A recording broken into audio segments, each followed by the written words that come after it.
Kejati Bali mengabulkan permintaan Dirjen Imigrasi terkait penangguhan penahanan terhadap tersangka HS, salah satu pegawai imigrasi yang ditangkap di Bandara Internasional Ngurah Rai.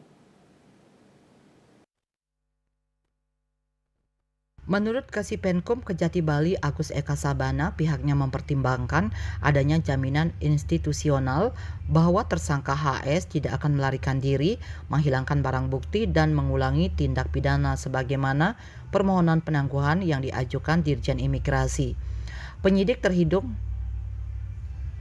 Penyidik terhitung hari Senin tanggal 27 November 2023, penyidik menangguhkan penahanan terhadap diri tersangka HS. Tersangka HS diwajibkan melaporkan diri kepada penyidik Kejaksaan Tinggi Bali setiap hari Senin dan hari Jumat, serta kewajiban lain yang ditentukan oleh penyidik. Penangguhan penahanan yang dikabulkan kejaksaan tidak menghentikan proses penyidikan dalam perkara tersebut. Penyidik telah memeriksa sejumlah saksi dan mengumpulkan berbagai barang bukti serta diharapkan dalam waktu dekat terdapat perkembangan baru.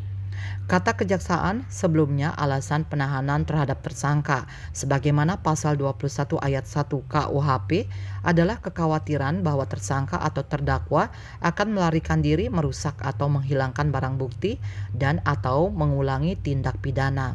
Namun seiring perjalanan, penyidik telah mempertimbangkan dengan seksama surat permohonan penangguhan penahanan yang ditandatangani oleh Dirjen Imigrasi tanggal 21 November 2023 dan surat Kepala Kantor Imigrasi Khusus Kelas 1 TPI Ngurah Rai yang diajukan dengan alasan untuk kepentingan pemeriksaan internal dan evaluasi.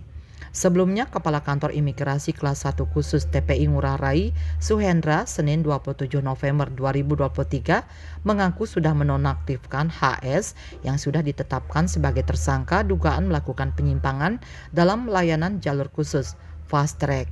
Dijelaskan, Suhendra selain menonaktifkan tersangka HS, pihaknya telah mengajukan permohonan penangguhan penahanan atas nama tersangka HS.